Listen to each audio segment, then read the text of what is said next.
Good evening, everyone who's not here yet, and welcome to Ask Mike Anything, the hour-ish of the week where you get to ask me anything you want. No topic is off limits, though I will tell you, as always, there are things that are more in my wheelhouse than others, and math is not my strong suit. So you go ahead, you type in your questions into the comment section there. Doesn't matter if you're on Facebook or YouTube, I will get them. And while you're doing that, I'm going to double check, make sure my audio is coming through. Let's see. Good evening, everyone who's not here yet. And for YouTube, I will get them. All right. Now, shut up, me. Thank you. So yeah, hit me up with your questions. I have my question cards as always. If we need that to get things started a little bit, my journal from when I was 11, all of that fun stuff. So hit me up. Let me know you're here. Even just say hi. I'll take that. Hi. What's in the cup? That is a fall old fashioned. What makes it fall is instead of just simple syrup, there's a little bit of maple syrup in there. And it's delicious. So yeah, questions. Let's see them. Oh, Katie. All right. And I did not forget your question about Lilith from last week, but I did not have time this week to do any research. What is a question I've always wanted somebody to ask me on here? I not wanted to, but I thought with some of my friends that tune in from time to time, I thought for sure I would get much more risque kind of questions. That's what I thought would happen. Questions to try and make me blush, but that hasn't really happened. And I'm okay with that. I'm not asking for that. I'm just saying. Explain my rules for marital discussion. Rules for arguing. My number one it has to do with yelling. I think I talked about this a little bit. If you yell, the first one to yell loses. Because yelling just it escalates things so much. Now, trying to get your kids' attention sometimes you got to raise the old voice, but when you're dealing with a partner, the hope would be that you're both emotionally mature enough to not have to yell at each other, not feel like you have to shout the other person down. And even if you're right about whatever the thing may be, to say, to come to the point where you feel like you have to shout the other person down, you have already lost.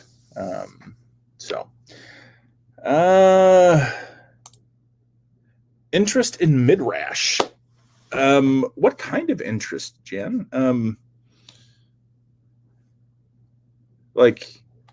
Just talk about it.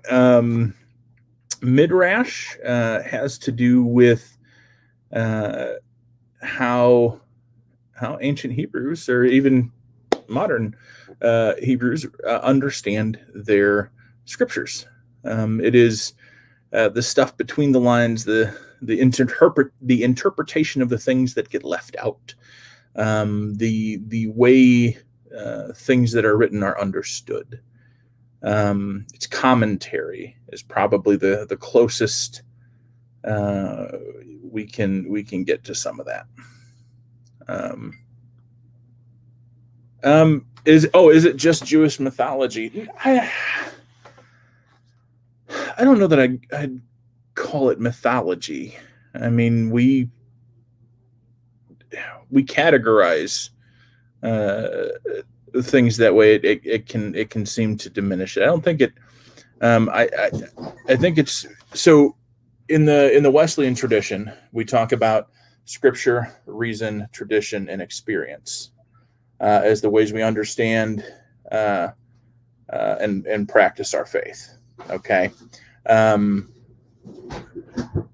It would be for Hebrew folks, law, prophets, Midrash is one of those things. How have we understood and taught these things through the centuries?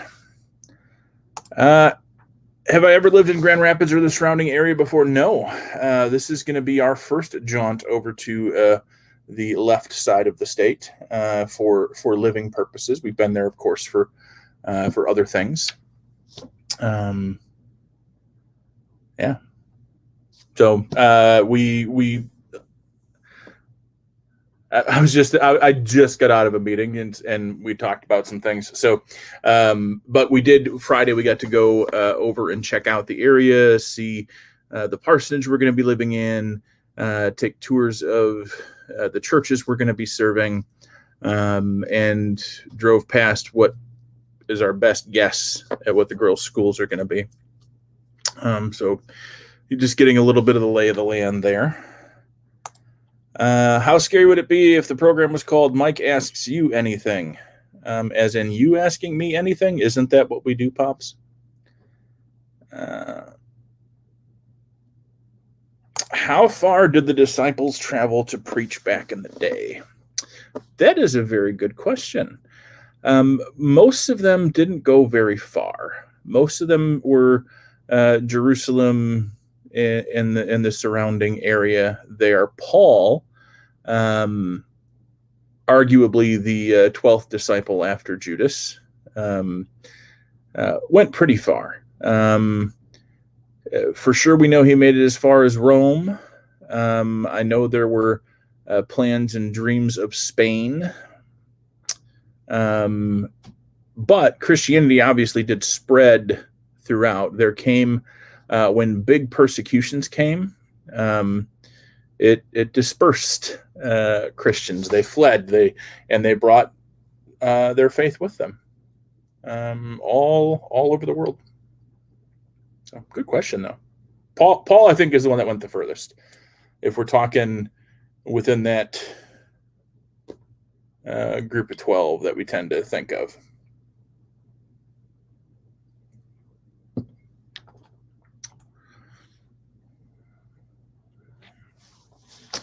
All right. Go ahead, keep typing them in. I'm going to go to my first card. Question is, have you ever licked a battery? Answer, yes. I have also peed on an electric fence. Like 8th grade, freshman year, somewhere in there, to impress a girl. She wasn't impressed. All right. This is really weird. This is the first time in a long time that we've done Ask Mike Anything that my kids are not camped out on the floor trying to listen to the answers. That's I wonder what they're doing. Not really. All right. Other questions.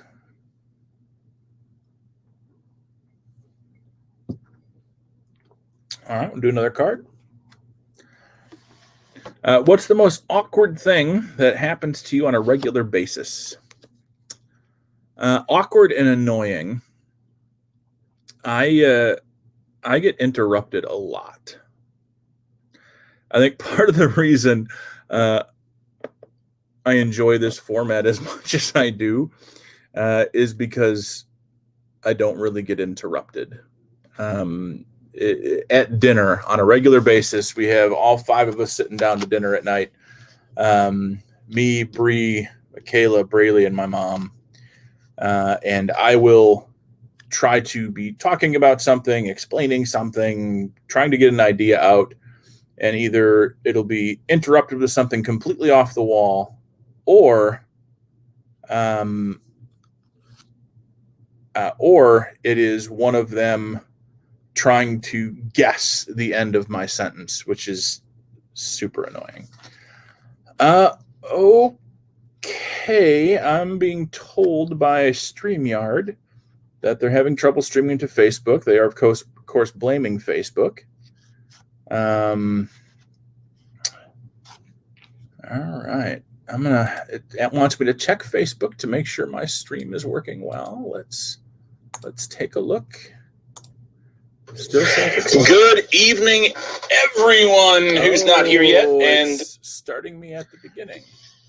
What's the most awkward thing that happens to you on a regular basis? All right, so we're still good, it looks like. All right. So anyway, yeah, the interrupting thing that kind of drives me nuts. Let's see. If you were a ghost, who or what would you haunt? If I was a ghost, I've always been partial to haunted amusement parks. I like it. That's a holdover from Scooby-Doo, I know, but I think that's where I would go. What is the craziest thing you've ever done that you hope your girls won't? Whew.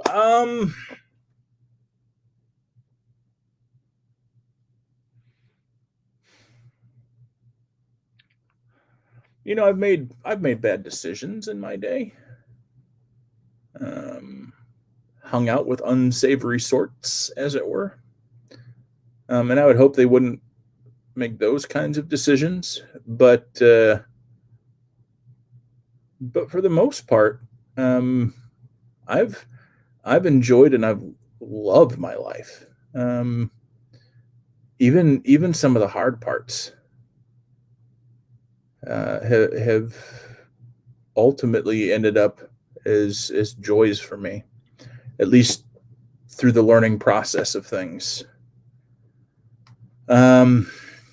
So probably I'd hope they make good decisions about their friends and who they allow into their lives, because those are the people you let close to you are the people who can hurt you the most, and I don't want them to experience that too much. But short of that, I want them to live and enjoy life and experience things.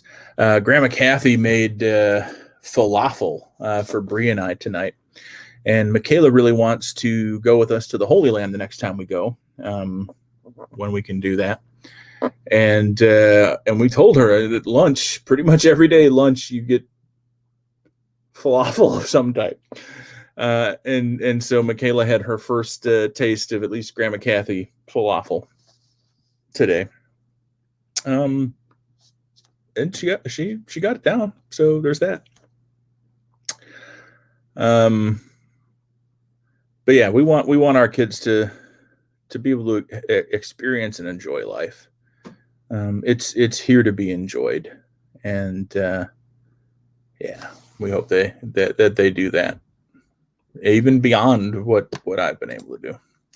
Robert wants to know, what prayer would you have said if you were on the Denver plane that lost an engine?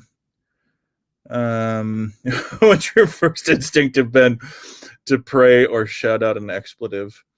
Here's the thing, Robert. I am fully capable of praying in expletives.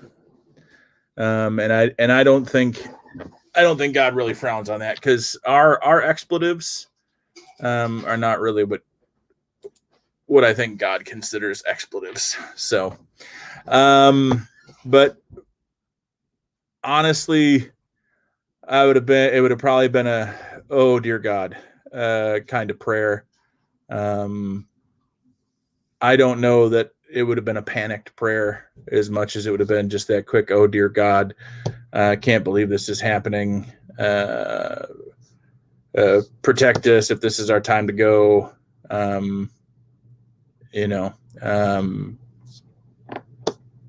We're coming home.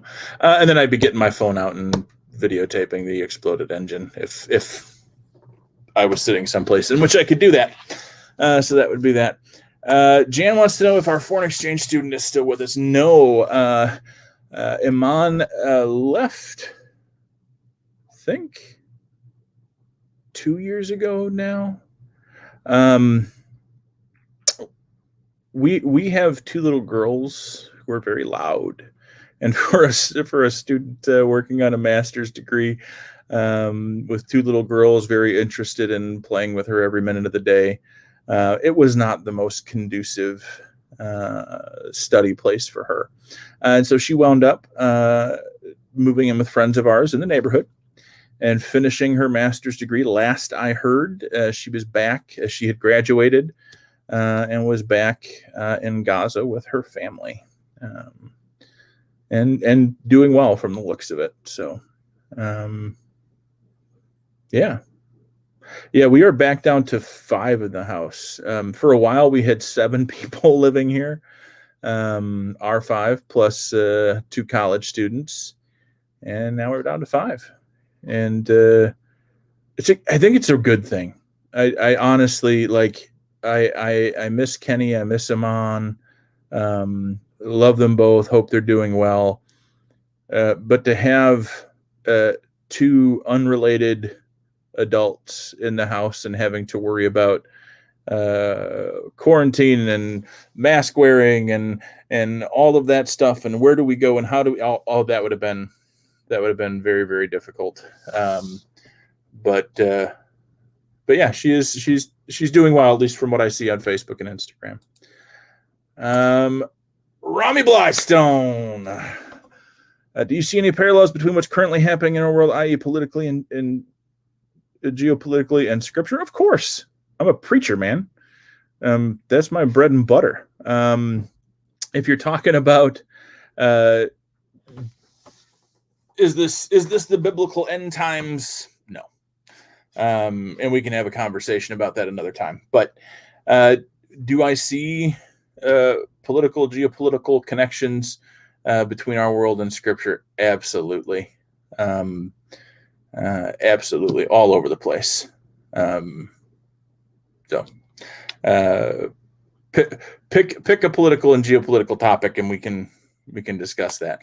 Robert wants to know what happened to the mouse. It got away. The cats chased it around for a while. They got it caught behind some cabinets. And then it tried sneaking out and got caught under the couch for a while. But eventually the cats lost track. And so we don't know. We don't know where the mouse is. But thankfully the girls forgot about it after a little bit. So yeah, they don't like mice. For kids who love going to Disney and love having dinner with characters and Mickey Mouse and Minnie Mouse costumes and stuff, they sure don't like mice. There was a part of me once upon a time that wanted to, as a way of parenting them out of the fear of mice, I wanted to just get a cage and keep some, pet mice so that they could see them and touch them and not be scared of them. And Bree shut that down right away because that would have been a horrible idea. Though I do have to say I had a very proud parenting moment this week. And if a situation like this arises for any of you out there as parents, I want you to feel free to use this. So we stay home a lot. We don't go out. And when we do, we wear masks, the whole deal. And our house is bigger, on the bigger side, but there's only one kid for each of our kids to play with, and it's the other one. And sometimes punches get thrown. Sometimes kids get slapped by each other, not by us, but they slap each other. And I don't know how many times we've had the conversation. Hitting does not solve it. Include an adult in the conversation, in the argument you're having, whatever. So Michaela, earlier this week, once again slapped Braley twice, hard enough that there were pink handprints on her arm and leg. And last time this happened, I recounted to her the story of one of my parents from youth group got mad at their kid for stealing a phone, using the family cell phone. This is a while ago without permission, and was talking to this student about it in my office. It was very uncomfortable. And this mom took the phone and just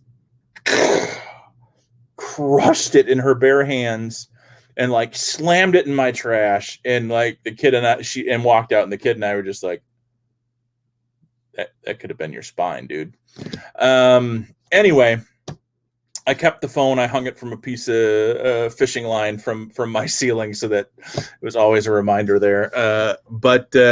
So Michaela has an iPod that she loves and that she likes to use, and she communicates with relatives and plays games, and it's been taken away for a while. But the last time it happened, I was ready to just wring it to death or stick it in a blender and see if it would blend, kind of thing. And so this time when she hit Braylee again, I was like, I'm going to do this. I'm going to blend that phone, that iPod. And I didn't, though. This is a parenting innovation, that just a thought that popped into my head. Instead, I gave her a choice that we could see her if her iPod would blend in the Ninja blender. I could hit her twice in the arm and in the leg, or she could go to her room and write down 20 things she loves about her sister. She, of course, chose going to her room and writing 20 things she loves about her sister. But here's the thing, is I thought she was going to complain about it a whole lot more. She didn't. She came down with a list of 20 things, not, slightly varied from each other, but 20 things that she liked about her sister, loved about her sister. And then we sat down at the kitchen table and she read them to Braylee. And it was a beautiful moment. Now, has there been hitting since? Yes. Braylee hit Michaela while they were playing out in the snow today. Is it a cure-all for everything? No. But they each have a copy of that list, so that for Braylee at 6, when her sister is mean to her, she can look at that list and say, okay, she may be mean right now, but she loves me. She loves these things about me. And when Michaela's feeling annoyed by her sister, she can look at it and say, yeah, I may be annoyed, but I love these things about her. So that was a parenting win for me, because I did not destroy an expensive piece of technology that I would then have to replace. If there were 12 people on a train traveling at 112 miles per hour during a thunderstorm in Oklahoma on a Saturday, how many fingers were they holding up at 7:13 p.m.? Of course, Dad, the answer is easy. It's 42. Okay. So I saw the I answered that one, Robert. I don't know if this is just coming through late, but I did answer that one. You can go back and look later. One of the Facebook feeds, it looks like if you're watching through the revs, it may not be coming through right. If you're watching through my Facebook page, you're probably okay. So I hope that helps you out, Robert. Jacob Joeyson, who from the Bible would you most like to have coffee with? Everybody, for the most part. In particular, Elijah is kind of a hero of mine, just because I like his snark. And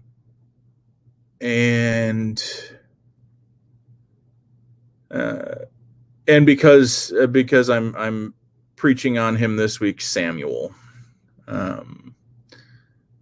would be a good cup of coffee to have. Thanks, Jacob Joeyson. What kind of coffee do you think they would drink do you think you would drink during this meeting? Turkish coffee, brother. Turkish coffee. That is the best way to go. If you have never had Turkish coffee, you are missing out, my friend. And I hope you're okay with me referring to you as Jacob Joey's son, because that's just going to happen.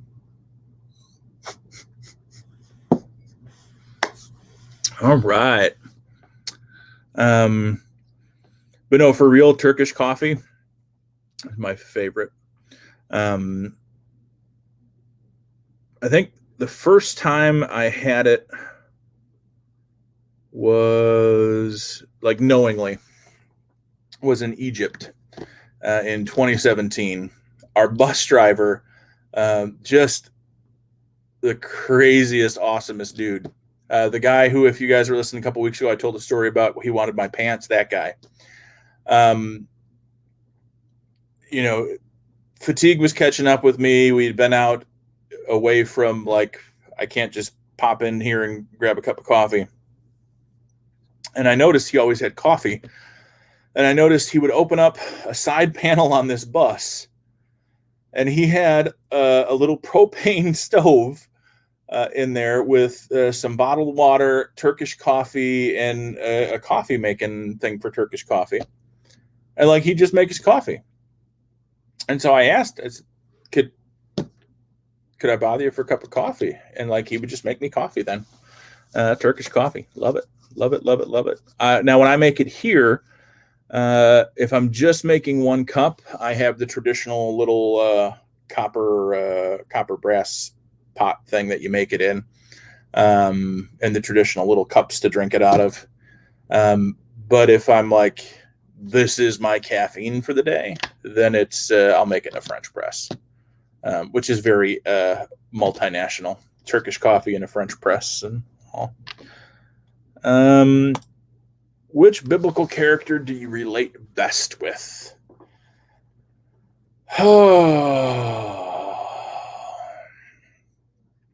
It depends on the day. There are days I feel a little impetuous, like Peter. Days when I think I got it figured out and then find out I don't. Then there are days when I'm feeling very, very logical and plotting out my arguments, like Paul.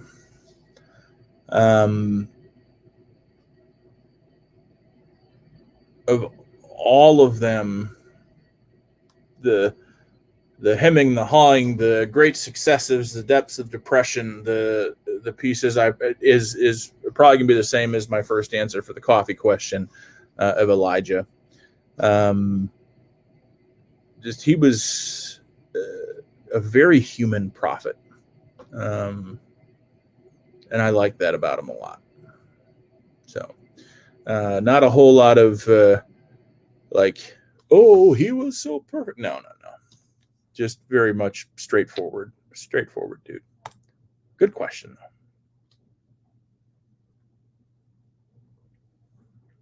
though. All right. I'm still waiting for more questions, but I'm going to take a question card. What are you currently curious about? Joey, if you're still listening, this may be one you can help me out with in chat later on. So I have, a lot of you know, we're moving to Grand Rapids this summer. I am coming on to a ministry staff with a lot of people on it. A church that looks to work well in teams, that has some things figured out that way. But for me, the vast majority of my ministry, as a lot of youth pastors know, which is why I mentioned that to Joey, has been Lone Ranger-ish. When it comes to planning worship, when it comes to figuring out anything, a lot of it's been on my own. I've worked in teams before on different projects, but consistently with a team with it's going to be a new gear for me, and I'm curious about how that's going to work, and I'm excited about it. Got lots of new things to read and to consider and to contemplate.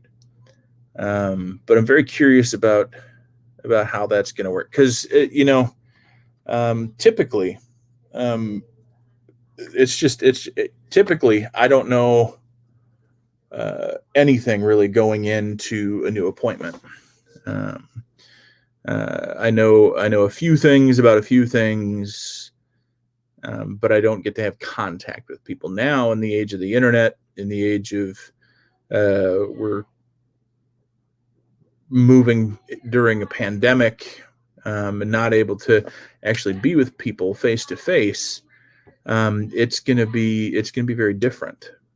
And so it's a curious thing, because I'm gonna be able to witness how the current pastor works with the staff, and that may not be me. I'm not that current pastor. So it's gonna be interesting and fun and an adventure, but it's also what I'm very curious about right now.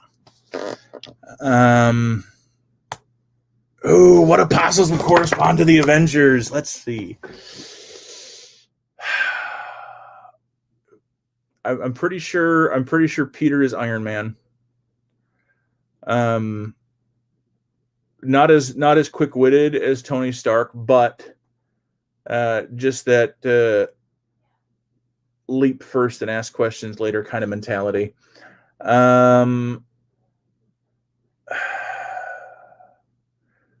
Thor would have to be a combination of James and John, because they are also known as the Sons of Thunder.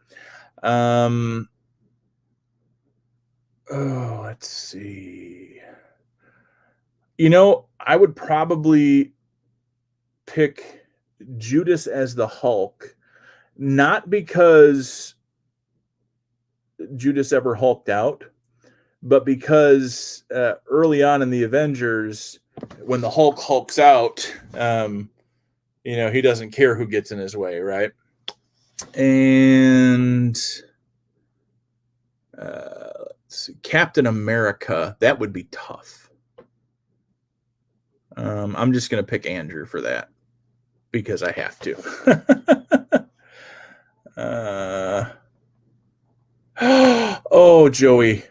Joey, thank you. I can't wait for me to be on the team. You take nothing seriously and love to poke fun. We're going to be fine. We're going to be just fine. Thank you. Appreciate that. If you could have 3 biblical figures on a project, who would you pick and why? 3 biblical characters. That's a good question, because again, I've done a lot of solo work in my day. And you want to pick people on for your team who are actually going to do the work, not just, show up to take credit. I would want Solomon, for his wisdom.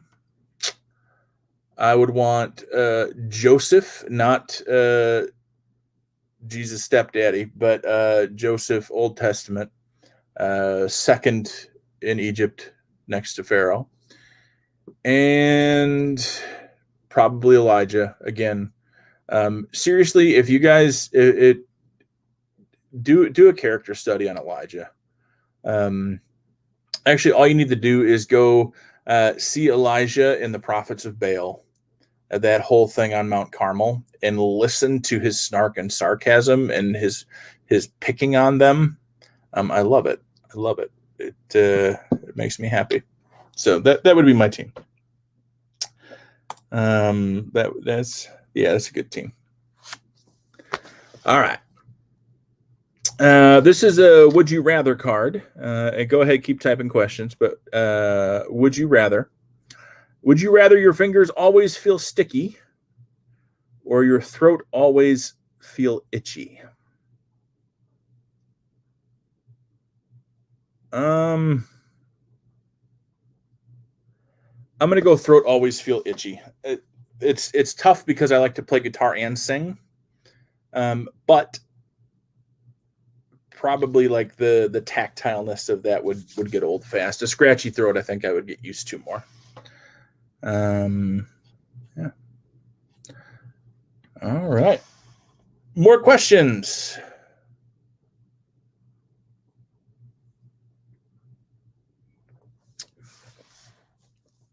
Anything you want.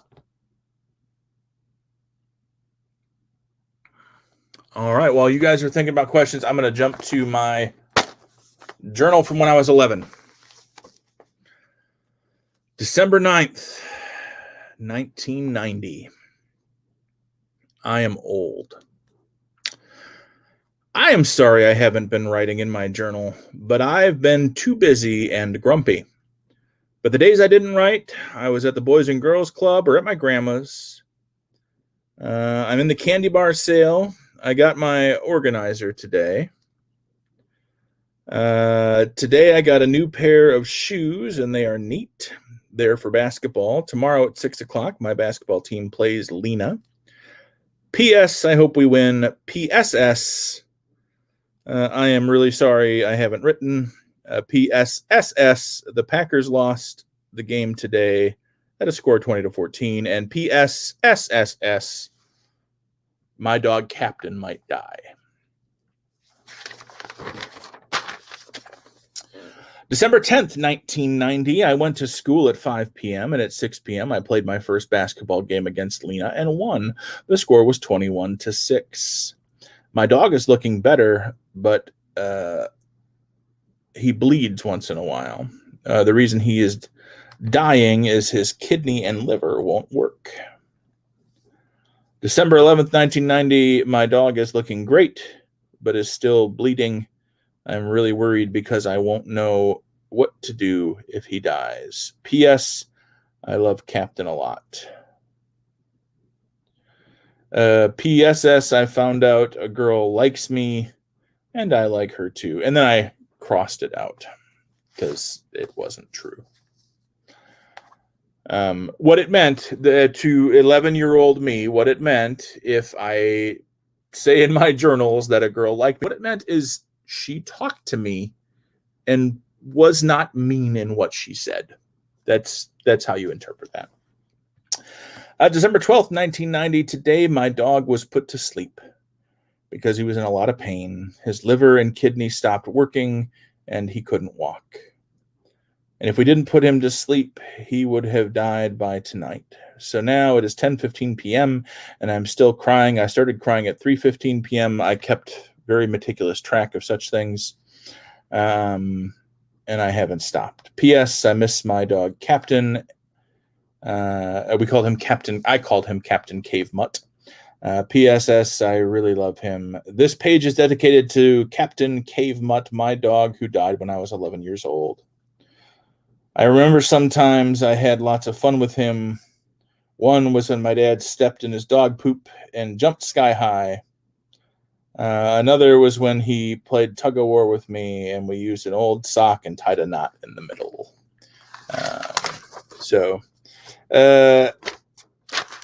And when we pick up next week, there's a lot of pages that are dedicated to Captain Cave Mutt. And then I start signing my name in cursive, which is really exciting. Some more questions.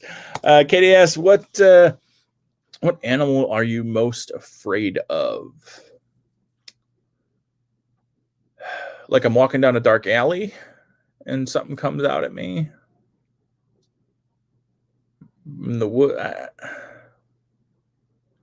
don't know. Poisonous snakes, maybe. Probably snakes of any bent. Not like paralyzing fear. Not like irrational fear. Irrational fear is more fun. An animal I'm irrationally in fear of.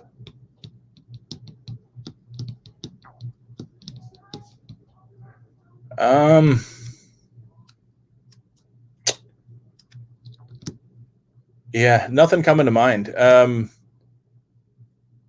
Like, what animal would I be afraid that I couldn't like negotiate my way out of if I ran into them in the wild? Would be like the big cats. The big cats would. Like, I am not the Tiger King. I do not want a zoo full of tigers. I don't want to get in cages with tigers. I don't even want to I don't want to mess with any of that. What is your favorite childhood video game? Current favorite? There are correct and incorrect answers. When I was a kid, Joey, I'm not like, I've seen some of your posts about how you've aged yourself with some of the references you make to youth today. But like, it's still tough for me to gauge your age. So this can be interesting. So, it was original Nintendo for me. And actually even before that was Commodore 64. I loved Centipede on Commodore 64. I loved Tecmo Bowl football on the original Nintendo. I also loved Mega Man, Mario, of course. I played a lot of the Marios. Never Mario Kart. I didn't get into Mario Kart. And then for a brief stint in my early 20s, I had a Nintendo 64, and I really liked Zelda. I played Zelda on the original Nintendo, but I liked Zelda and the Ocarina of Time. That was a lot of fun. I wasted a lot of nights playing that. Right now, honestly and truly, if I had a gaming system, there'd be like probably Halo, those kinds of games, Call of Duty, but I don't, and I don't for a reason. The Nintendo 64 I mentioned, there would be nights I would get on at 8 o'clock at night and play till 4 a.m, and then be sluggish at work the next day. And so I've made conscious choices to not have gaming systems in my house. Now, if it's a youth group event, yeah, we'll play and I'll suck and that'll be fine. But yeah, I don't mess with that too much. I do play Player Unknown Battleground Mobile. Not as often as I used to, but I do a bit of PUBG. Did Jesus have siblings? If so, do you think any descendants are still alive? Yes, Jesus had siblings. Are any of them still alive? Are any of their descendants still alive? Possibly. The problem comes when there were segments of the church that really didn't want to keep such records, right? So, yeah. Jane asked, do you take philosophical questions or is it mostly pop culture? I will take anything, Jane. Anything. Philosophical questions are great. Pop culture is fun. Math is not my strong suit. Just putting it out there. The general rule is if it's a math question, the answer is 42. And that is, of course, a pop culture reference to the answer to the question of life, the universe, and everything. Joey says I passed the test. All right. Thank you, Joey. Appreciate that. Yeah, I not a lot of video games. Just I can get sucked in real easy. So do you have a philosophical question for me, Jane? I'd be willing to at least read it out loud and then be like, I don't know. Because I don't know is an acceptable answer. Especially since I will also think about it for a long time. You have many. Well, hit me up. I'll take one. And for the record, I am so excited that I am seeing Jane and Joey on here, who are some of my new Grand Rapids friends that that I'm going to get to do ministry with in the coming years. It's great that you're here, so thank you. And I will probably be hitting both of you up fairly soon to start talking about some worship ideas for when I get there in July. So, all right. Let's see.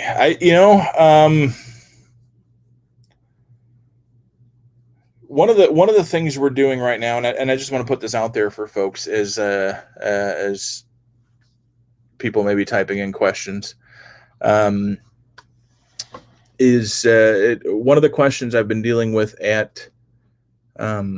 with my churches right now is, what are things going to look like when we re-enter the church building for worship? What is that going to look like? And there are lots of places that are still shut down or still partially shut down, still doing things online, still working from home. But I love this idea that we have shut down a lot of things for nearly a year. And as we look to reopen, as we look to start again, there are a lot of ways in which we could make decisions and dream about things to make them better. Because just because things were normal before doesn't mean they were the best way we could do things. And so the goal should be, as we reemerge, as we all start to get the vaccine, as we all figure those things out, how can we make things better? How can we make our time of worship together better? Just because we did something as a tradition for years and years and years doesn't always mean it was the best way. And this isn't about throwing out the baby with the bathwater. This is about, we make tomorrow's traditions. There's a lot of folks who we just take it for granted that that's the way it is. That's the way it was. That's the way it's always going to be. And we don't worry about it too much. But there were people who created those traditions. And we can carry those on, and we can also create our own. And so what are some things we can do that are going to be beneficial to worship, to the way we do our work in the world? What are some things we can do? So that's good stuff to think about. And I know it's not always easy work to do, but it's worth it to figure out what we can do to make the world better as we reemerge, as we take the stage once again, as it were. Katie wants to know, what's my favorite ice cream topping? So this is probably gonna shock you. I know it shocks my kids when they find out, but I don't do ice cream a lot. I'm not a big ice cream guy. I do like ice cream. It's not like that's gross, but it is not the snack I'm going for, not the dessert I'm necessarily going to choose on the menu. On occasion, I do like a banana split. I like a plethora of things when I do that kind of thing. If I only got to pick one topping, it would probably be a hot fudge or a caramel kind of thing. But in general, if like we're going to Dairy Queen, because Bree wants a Blizzard and the kids want an ice cream cone, I'm probably just getting an ice cream cone. Nothing special. So,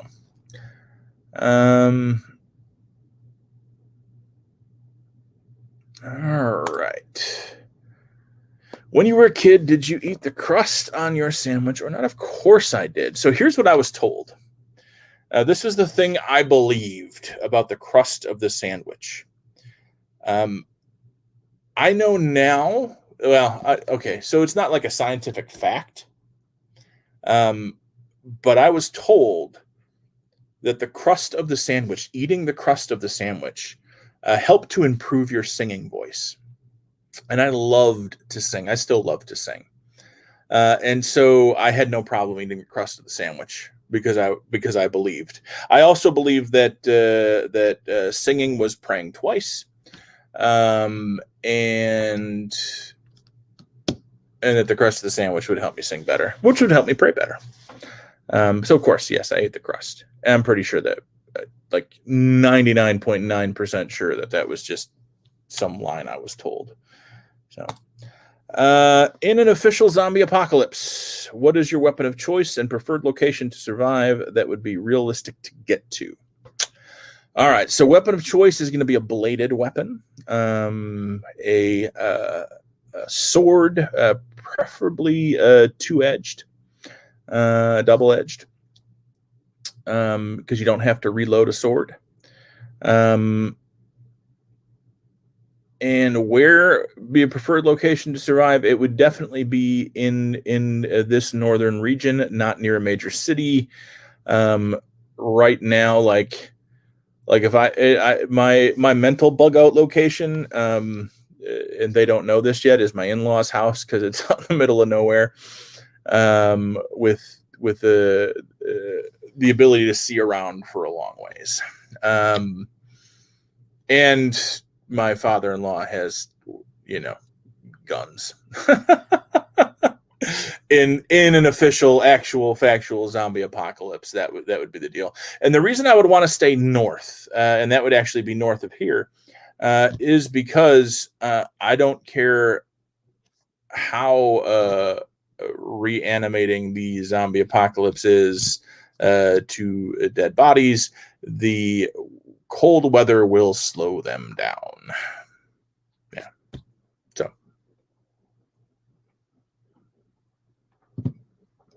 all right. Other questions? If not, that's okay. We're coming up on the hour. You know what I should do? So the guy I got the idea from for doing an Ask Me Anything or Ask Mike Anything, it's an author friend of mine.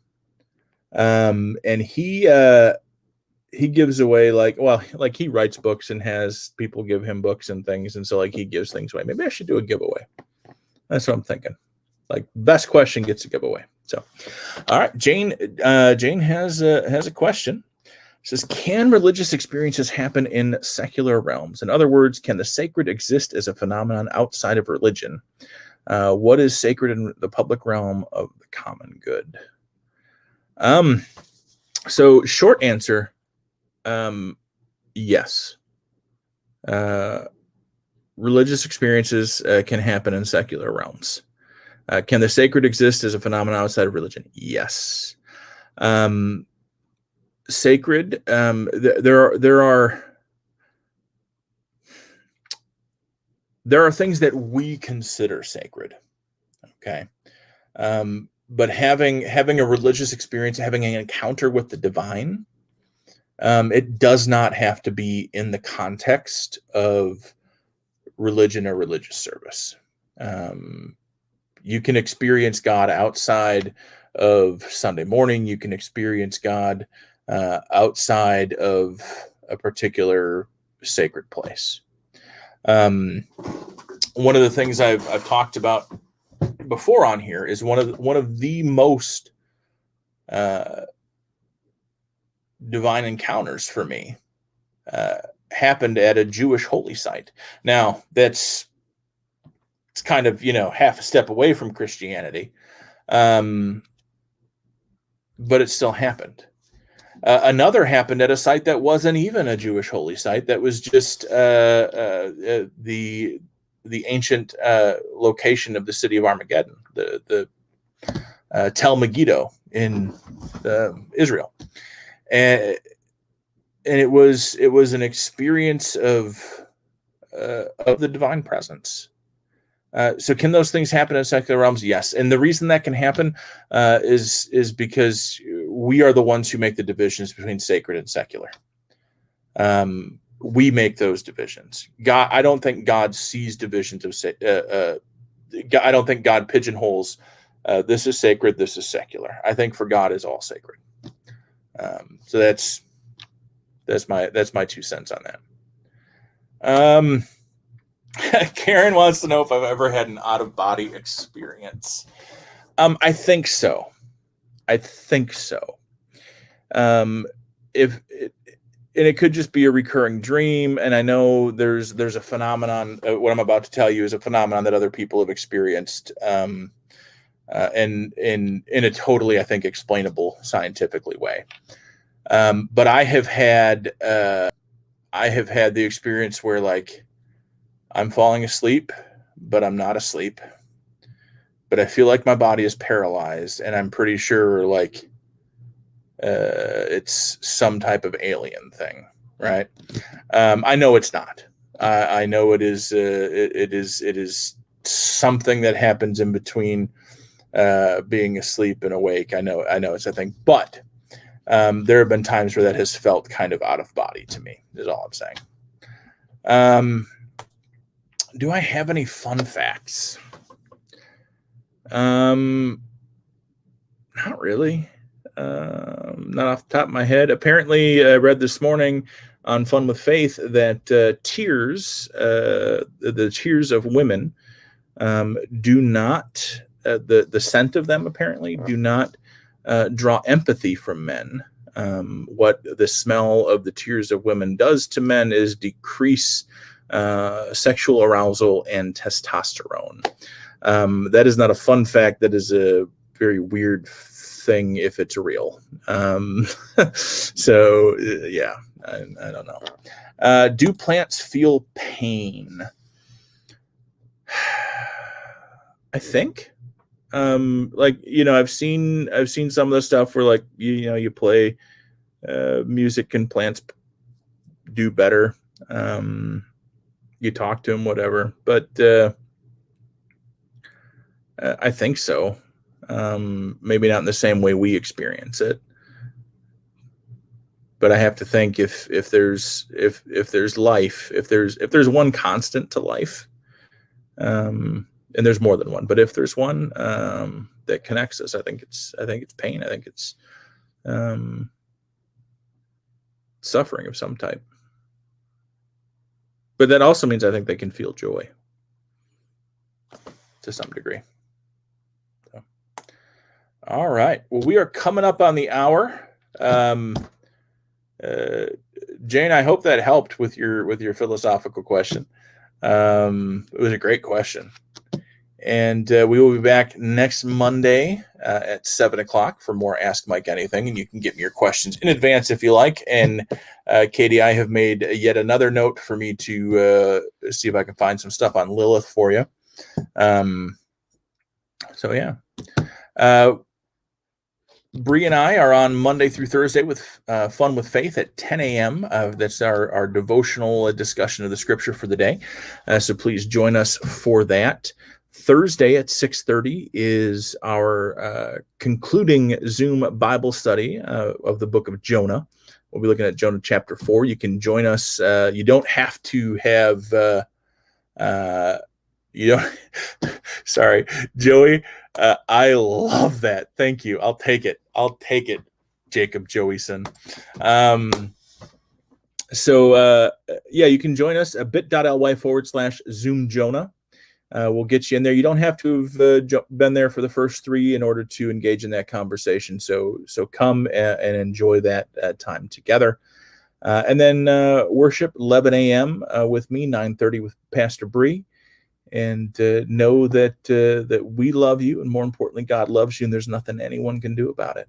And we'll see you next time. Peace out, everybody.